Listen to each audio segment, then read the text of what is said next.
someone parked too close to me I got a sticky note, like I had them in the car. Really? And I knew the rules, and I'd write a sticky note and put it on there, Yeah. It was because it gave me a little piece of control.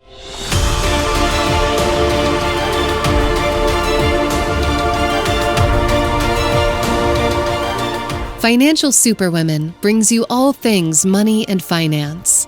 Creating financial independence can often be scary or confusing. Here, money management, wealth creation, and financial security is simplified to help you build a solid financial foundation. Plus, with Broken to Brilliant, Financial Superwomen provide free financial workshops for female family violence survivors. In the coming years, workshops to create financial supermen will also be realized. Financial Superwomen, giving you confidence to build a sustainable financial future. Hello, Damien Andrews here for the Financial Superwomen radio show and podcast. And today it is my wonderful and great honor to have with me the amazing Kate Crowley-Smith. G'day, Kate. How are you? G'day, Damien. Thank you so much. It's a pleasure to be here. It is a pleasure, and it's wonderful to chat with you. And I love how we keep it Australiana with our g'days and do that. Yeah, we've got to bring back the g'day. We do. Exactly. A bit of that Paul Hogan, Crocodile Dundee type thing. Keep it Australian. Keep it Aussie. Exactly. Aussie, Aussie. Oi, oi, Oi.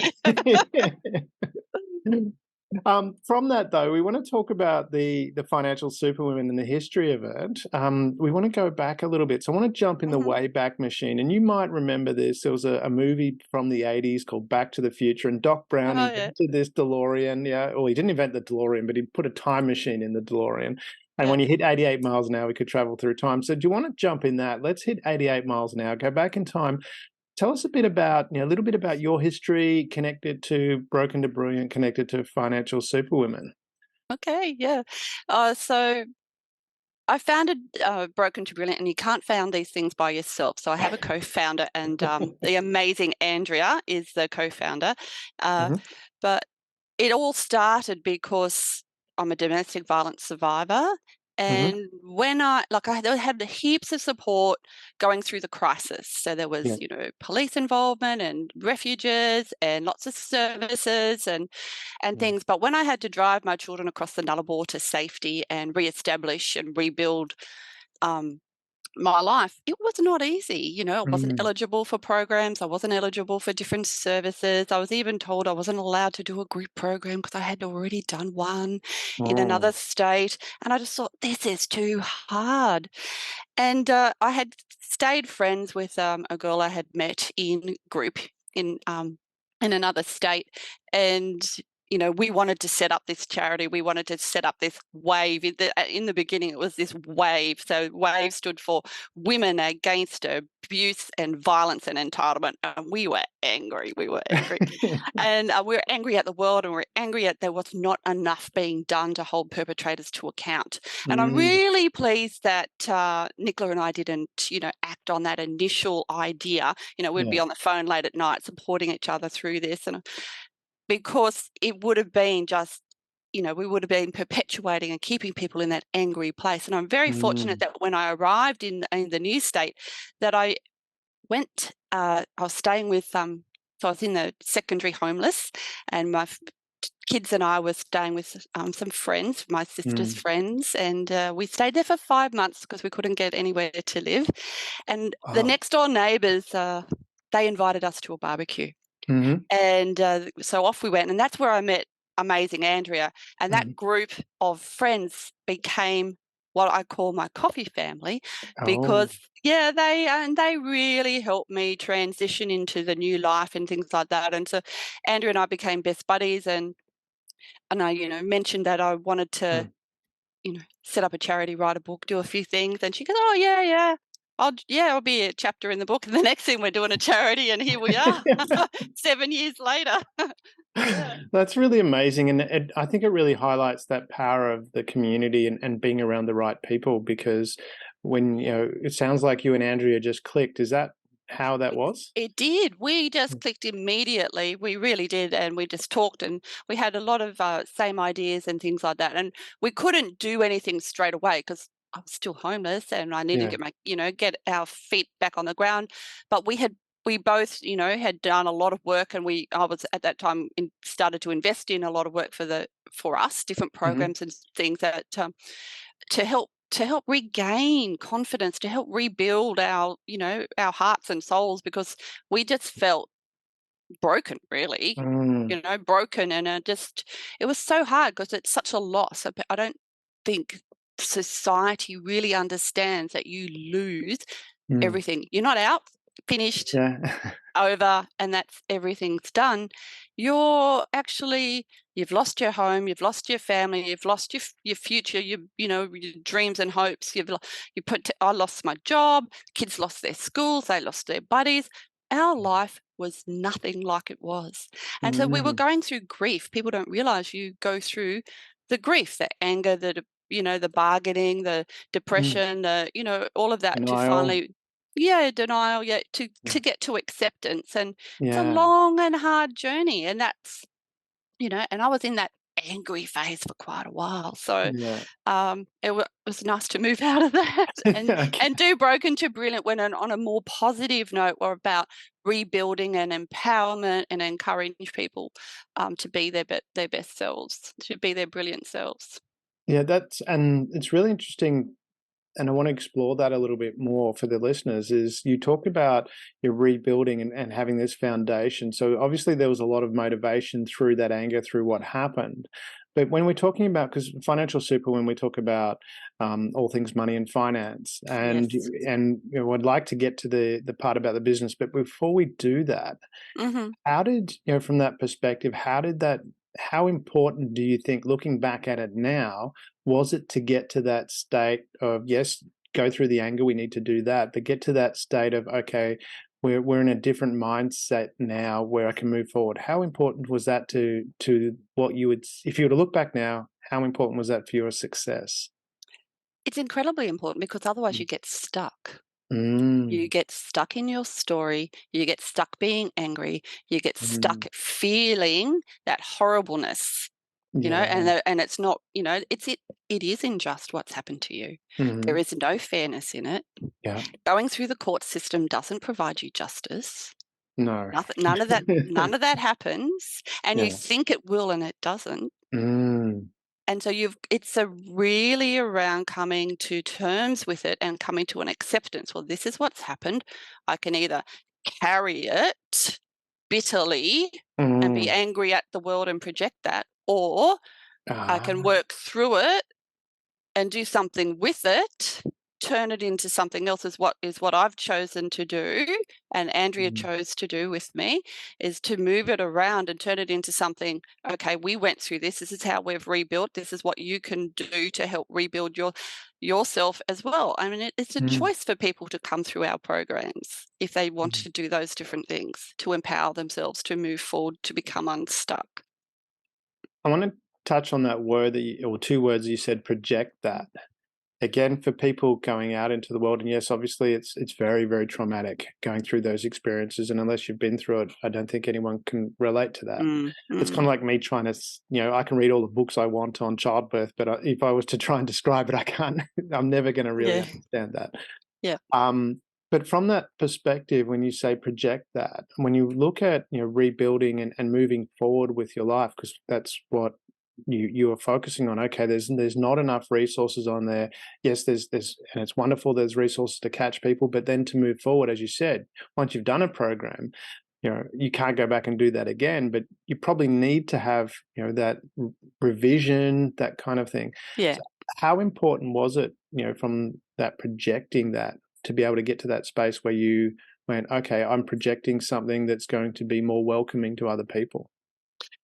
Well, I was taking out my anger and frustration on other people.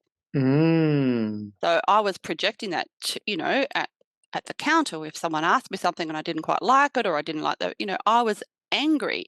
Like if someone parked too close to me. I got a sticky note, like I had them in the car. Really? And I knew the rules, and I'd write a sticky note and put it on there. You know, Yeah. it was it because it gave me a little piece of control, because I had no control over what had happened, had no control over all of those things, and I was just so angry and out of control, and I just was trying to get back a little bit of control and voice. Yeah. And so you just go through, and it comes out. It just comes out in different ways for different people. And I'm pleased that I didn't stay in that projecting process for too long, because I don't think I would have had anybody, and no one would have liked friends, nothing. Too many sticky notes on people's windows, not a good look. You see the car with sticky notes all over it, driving down the street going, Yeah. Kate's been here. It was ridiculous, really, but it was just, I just couldn't help myself. I was so cranky, and it was the only way I could just go, okay, my little bit of control here. You park too close. This is the rules. You should follow them. I love that. It's so exciting. I could do a comedy about that, the sticky note person. Just so nutty. But anyway, so I'm Yeah, but pleased I moved forward out of that. I yeah. was stuck. So we need to go through that process. As you said, you lost control, you found a way of control, but then you found a way to channel that into helping other people. You found a need and supported that, which is what I understand where Broken to Brilliant came from. There was a gap. Yes, there was a lot of support for people that had fallen off the cliff, but now what you're doing is, okay, you've stood up. Now there's a gap in that support. So was that, how did that, talk us through taking that through, getting that process with Andrea. Did you have business plan meetings? How did you develop that into an actual business?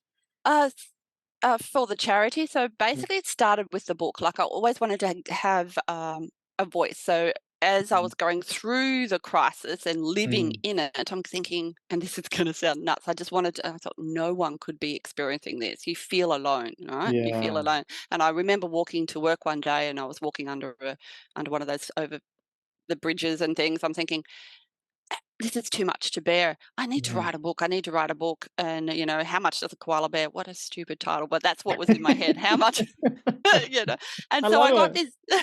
You're sticking with the Australia theme here. I know. And that's what I thought. And will Wallaby there? And I even wrote notes around, and I've got notes still to this day with that was the first book. And what I wanted to do was then share my story, and I was invited to share my story in a book overseas, and that is actually what a chapter in a book overseas, and that is exactly what sparked it. It was like, and they accepted my story, and I went overseas and put my story there, and received an Editor's Choice Award. And I said, right, I'm going to do this when I get back. And when I came back, I said, Andrea, this is what we're going to do. The book, we're going to start the book. I knew we needed to launch the charity with something credible and tangible. And so we thought the book would be the first thing, and make it a really professional book of stories, because most people think not such good things about a victim, right? Yeah. So I think that's changing. I think it's changing, but originally you sort of looked a bit down upon. Why did you stay? All sorts of different things are thought about you. And so I thought if we started with that would be the first thing. So we started that process at the end of 2013, and we wrote the book, and then we got a legal review. It took us 12 months to write the book, and we got a legal review, and we had to rewrite it. That was not fun, and that was costly. But when we rewrote it, the hardest thing was writing the book. So it was much easier to set up the charity. Yeah. Oh, really? Yeah. Wow. Yes, it was. Yeah. But yes, we had to write a business plan. We had to write a strategic plan. We had to submit to the Australian Charity and Not-for-Profit Commission. We had to work through that plan with them and take on different feedback. We had to set up a constitution. We had to register with ASIC. We had to make ourselves, get everything right. So we went we just went through that process, and we just followed the process that you do when you're setting up a charity, and we followed what the instructions were on the ACNC. And Andrew and I had both been in businesses. We've written programs, we've run programs, we've done different things. Andrea's very clever at running businesses. She's run a number of businesses and had her own as well. So it's like setting up a business, but it's setting it up where it's a not-for-profit business. You're allowed to make profit and channel all of that money back into programs and services. And so just together, we were able to do that. And with the original board as well, we had, you've got to have a board of directors. So with the original board as well. Yeah. Yeah. Well, setting up a charity is, it is similar to a business, but there's a lot more compliance from my experience than there is. Oh yeah. So we get audited and submit reports and all the governance. Yeah. Yeah, exactly. So with that, as you said, you wrote the book. The book was the intention to give you credibility. How did that connect? Talk us through that credibility. What credibility did the book give you to set up the charity?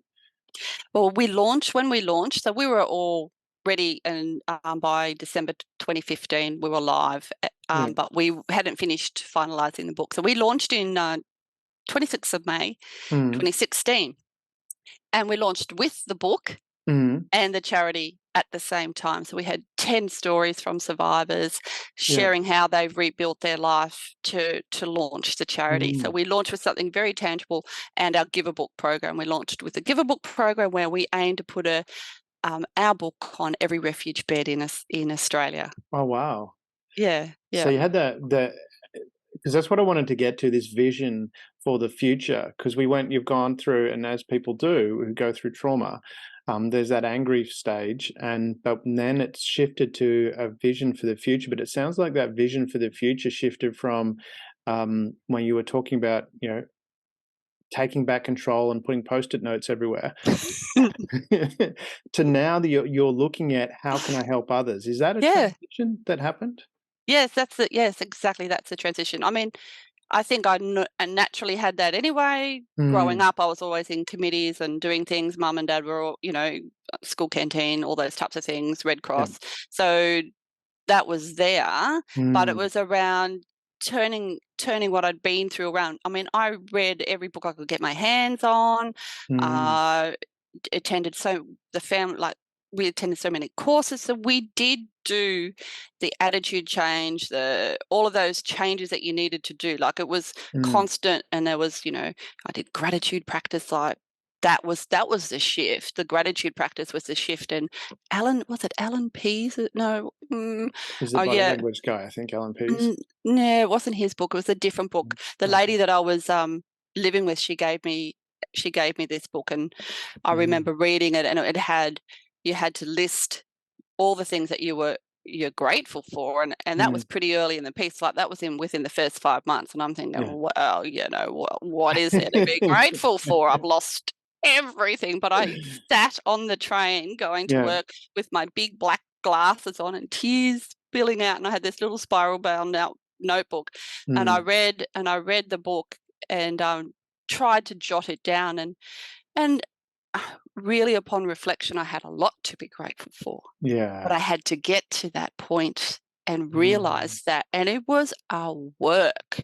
Yeah. It was hard, and I did that. Like, I just kept going through, and then I got to the point that I read that every day going to work. It was scrawl. It was wet, tear stained. But I would read that of a morning on the train to refocus, and then I started listening to more things about gratitude, and I ended up with an A3 Post-it note beside the bed, and I'd wake up and look at that and go to bed, say 3 things. So you went from little Post-it notes to big ones, is that? Yeah, I did, because I had to. But I didn't get that on my car. But I had to shift.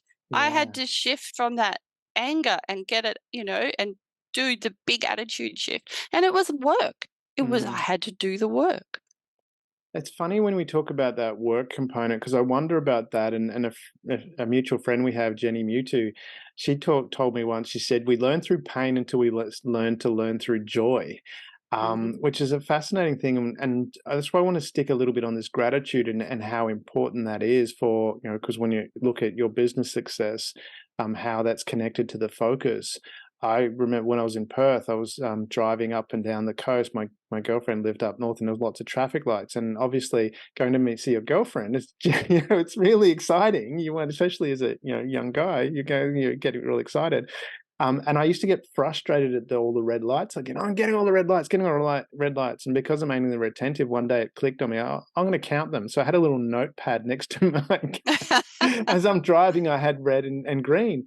What it turned out was I was getting so many more green lights. I just wasn't noticing them. Exactly. Yeah. Yeah. So when you're looking at that from you and you look at your business using that as the analogy, and you were talking about gratitude, how important is it to make that shift before you get into starting a business? And this is where we're talking about for the people of money and finance.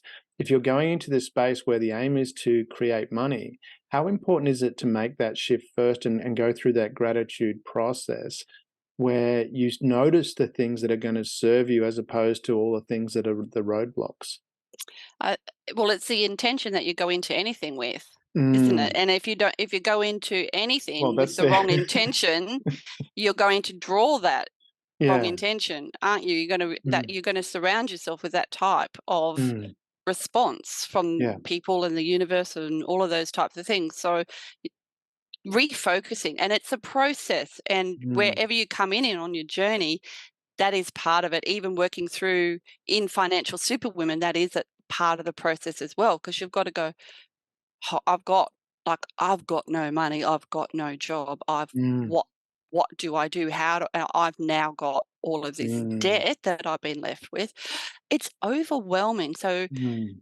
you've you can you got to you take it down into little pieces so that you can Yeah. actually go, I can do this, and then Mm. focus on being proud of yourself, which is Yes. hard to do, and just taking little steps. But if you don't have that positive, like I can Mm. do this, and just even if it's just even momentarily, I can do this, and you fall off the wagon and you go back into the angry face, which happens. It happens, and it can still happen. You just got to. It's just working through it gradually and just being gentle and kind to yourself, and not berating yourself so hardly, because we Mm. do that as well. You know, it's all a challenge, but What about, so from that incremental perspective, steps. the gratitude side of things, how much of that, when you went through that process, again, was it for yourself, your own self-talk, going, "Hey, I need to find what's good about me"? Yes, well, as I said, I did a lot of different programs, a lot of Mm. leadership and programs. Like kids and we did heaps, and I Mm. even got a coach. I got a Wow. life coach Yeah. to help me work through things. It was one of the Mm. Tony Robbins coaches to Yeah. help me turn my attitude around. Like I did so much work. There was so much work to shift from where I was, and that look, it was depressing. I was sad. I was sit at night. The kids would go to bed. I'd Mm. fall apart. I'd fall apart in a heap on the floor, and just cry. It was uncontrollable sobs. And I had to Mm. get out of that. Like, how do you get out of that? So you get out of that through getting help and focusing on what's good, and making sure Mm. you're getting up and doing something. So physical activity, and Yeah. just stepping forward every day, just doing a little bit more and a little bit. And it's, you've got anxiety, you've got depression, you potentially got post-traumatic stress disorder, you've got financial problems, you've got kids that are not there in a similar situation, Mm. transitioning schools. It's an enormous life change. If you look at the top 10 stresses in life, you've probably just about hit every single one of them once, all at once. Exactly. So, And this is where you mentioned coach there, which is really interesting, and I find it fascinating. But when we look at, say, elite sports people, right, they all have at least one coach, if not many. mhm, mhm. Yet for our life, we seem to have this thing where we're thinking, "I'm gonna go it alone." That just doesn't make sense, does it? I mean, No. how important was it for you having that coach and going, "Oh, actually, this is helpful"? It was incredibly helpful, and they were in the United States, so I used to get up at 3 o'clock in the morning and all sorts of Wow. weird hours to Yeah. do the meeting with her. Mm.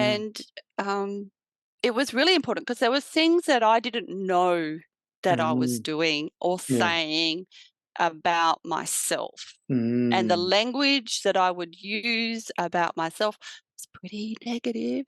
Yeah. And she would pick me up on that, and then there would be a challenge, and I'd have to do a challenge and change my language and focus on different things. And there was Mm. affirmations. It was this whole entire process, and that was all before Yeah. the book. But she knew I wanted to do the book as well because this was all leading up Yeah. to it. So this is this process of moving forward step by step, by inch, and Mm. going, well, this program helped me. Will the coach help me? Well, how can I move forward? How can I get out of this stuckness Yeah. and feeling, just, and it's different things. And finally you will work through it all. But I still read lots of books and still practice Mm. different strategies and look for different things. And, sometimes you get triggered and you fall apart and you go, right, okay, what was that about? What do I need to do now? Gather yourself back together and, move Yeah. forward and find something else. So it's a lifelong process of Mm. moving forward. No, that's wonderful. Let's move forward as well because we're running out of Yeah. time as well. Oh, are I we? want to There you have go. more So sorry. conversations about this stuff because it's been Sorry. wonderful. There's so much more. Maybe we have to do a part two because I'm finding I have to do part twos with everybody. But Yeah. there's so many stories there. It's really exciting. But let's take it to that connection that you had with starting with Financial Superwoman. How did that come about? How did that connection from Broken to Brilliant and Financial Superwoman get connected? Interesting. I got a phone call. So Yeah. Karen rang me and she goes, I've been referred to you by someone, and neither of us we don't know who the connection was. And we just Little hit it. alien. Yeah, this person said, well, you should ring Broken to Brilliant. Mm. And she did. So she got my phone number and she rang, and Yeah. so and I happened to be walking, home from work, and we're just having a conversation and talking about the program and go, this is perfect. It's a perfect program. It fits in, because when we think of our programs, we think of the whole person. So what does the whole person need? You've got to think about physical, emotional, financial, spiritual, all of the whole person. So, and we'd already written into, in our book and in our Steps to Rebuild Your Life online program, there is a budgeting section in there. And this was taking that component and taking it way, way further. What Karen had built was just extending what we knew was necessary. Absolutely knew was necessary. So it was like, yes, absolutely would love to partner with you, would love to partner with you.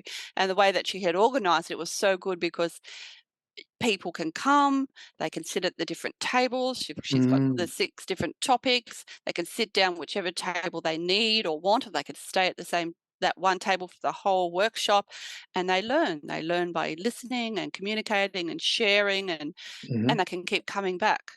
And Wow. it's just, and what's great is all Yeah. these ladies donate their time, all these professional business women, Mhm. they donate their time, and then they will mentor. So we're about mentoring to help survivors rebuild their lives, and they will mentor as well for free afterwards if the person would like to bring them up and ask extra questions.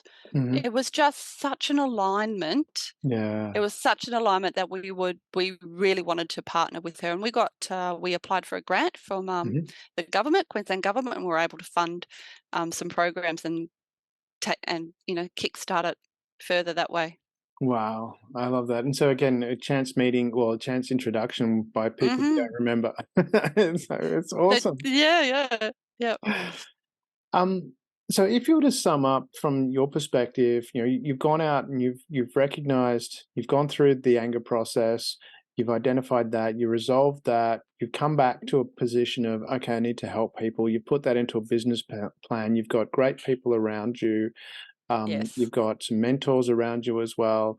How important is it to find those groups and those connections? But also too, I'd imagine, has there been people along the way where you've looked and gone, maybe I might, I need to put a boundary up here, because often we're told about putting boundaries up, and there's some people we probably just shouldn't have in our life.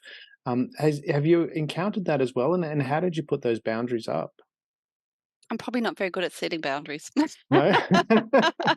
I can't say that I'm very good at boundary setting because I let, people say, "Oh, you shouldn't let this infiltrate your life," and things like that. Well, the Mm, charity really is my life now. Like, yeah. besides going to work, so I go to work to get paid. I Mm, do a full-time job, and then I do the charity before work, after work, and on weekends. wow. So, in technical terms, then I don't have that, Yeah. boundary, but I do, because the people that I've met along the way, they've been amazing, amazing Mm, people. And the people that don't resonate with our work, mm, they don't they don't resonate with what we do. So they're not going to stay in the programs and do all the different programs. They'll go to a different service, and that's mm, perfectly fine. If yeah. someone's doing a program, they go, "This isn't really for me." Well, that's okay if it's not for you, Mm, because they're allowed to say so. It's yes. about choice, it's about empowerment, that sort of thing. In the past, they probably weren't allowed to say so.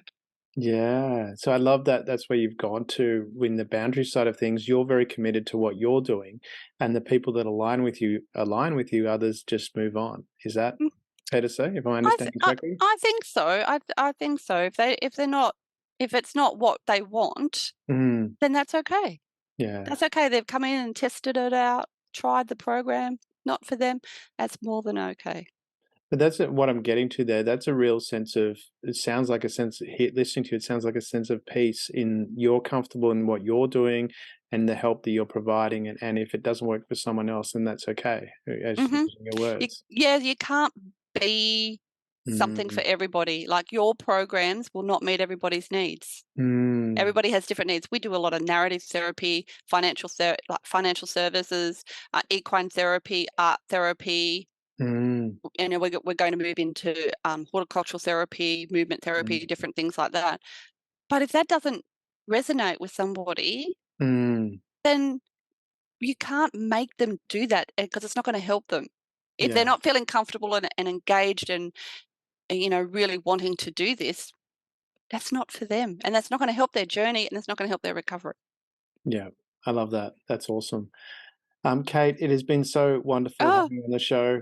thank We've run out of you. time, so we need to do it, but That I put went all fast. you were worried in the pre-show, you were worried, but I was. so, no, you were fabulous, Kate. It's been wonderful having you on the show. Thank you very much for sharing. Thank We'll you, have all the Damien. details in the podcast, but thank you for taking the time. Oh, thank you so much for welcoming me on. It was fun.